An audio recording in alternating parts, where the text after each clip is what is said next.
देश में कोरोना मामलों की तादाद में लगातार बढ़ोतरी दर्ज की जा रही है। केंद्रीय स्वास्थ्य मंत्रालय के जारी नए अपडेट के मुताबिक पिछले 24 घंटों में 203 नए मामले रिपोर्ट किए गए।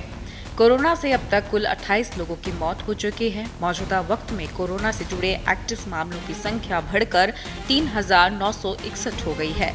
पिछले 24 घंटे में 2 मरीजों ने दम तोड़ दिया।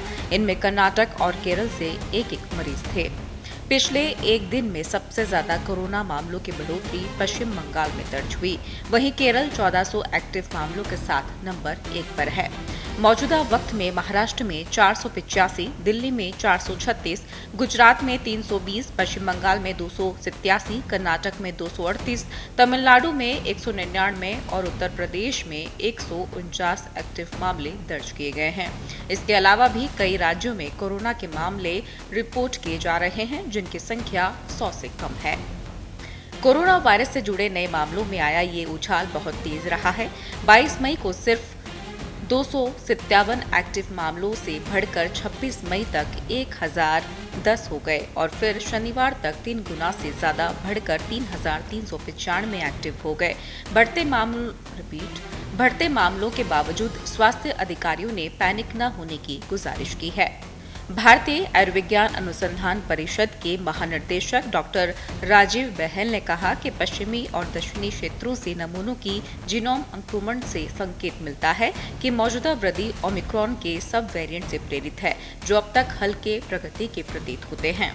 मई 2025 तक विश्व स्वास्थ्य संगठन ने LF.7 और NB.1.8 कोविड सब वेरिएंट को निगरानी में रखे जाने वाले वेरिएंट के रूप में बताया। ये वही वेरिएंट्स हैं जो कथित तौर पर चीन और एशिया के कुछ हिस्सों में संक्रमण में बढ़ोतरी को बढ़ावा दे रहे हैं।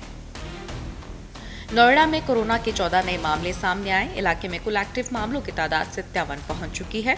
उत्तर प्रदेश में कोरोना के सबसे ज्यादा मामले नोएडा में हैं। लगातार नोएडा में कोरोना मरीजों की संख्या बढ़ रही है। सभी मरीज होम आइसोलेशन पर हैं। 30 पुरुष और 27 महिला कोरोना से संक्रमित हैं। बढ़ते कोरोना के मामलों को देखते हुए सभी हॉस्पिटल में मॉक ड्रिल की तैयारी हो रही है। कोविड संक्रमित मरीजों की संख्या में लगातार बढ़ोतरी हो रही है, जिसको लेकर WHO की पूर्व मुख्य वैज्ञानिक की भी प्रतिक्रिया आई है। पूर्व WHO मुख्य वैज्ञानिक सौम्या स्वामीनाथन ने कहा है, इससे डरने की जरूरत नहीं है। कोरोना वायरस भविष्य में भी हमारे साथ ही रहेगा। हम कुछ महीनों के अंतराल में कोविड-19 के मामलों में वृद्धि देखेंगे। हालांकि हमारे पास एक मजबूत प्रतिरक्षा प्रणाली है और टीकाकरण भी हमें मजबूत रखता है। यही कारण है कि अब कोरोना वायरस के कारण होने वाला संक्रमण बहुत हल्का है।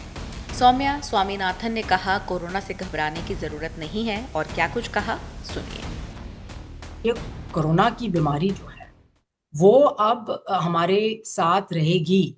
आगे भी हम देखेंगे कि हर 6, 7, 8 महीने में कुछ बढ़ता है, स्पाइक होता है, क्योंकि वो कीटाणु जो है, वायरस जो है, वो थोड़ा थोड़ा बदल लेता है अपने आप को। तो उससे क्या होता है, वो दोबारा इन्फेक्शन कर पाता है हमारी इम्यूनिटी को ओवरकम करके। बट फिर भी हमारी इम्यूनिटी अच्छी बनी हुई है। हमने टीके भी लगवाए हैं, पहले हमें कोरोना भी शायद हुआ होगा, तो उसकी वजह से हमारे अंदर जो इम्यूनिटी है वो काम कर रही है। तो इन्फेक्शन माइल्ड हो रहा है।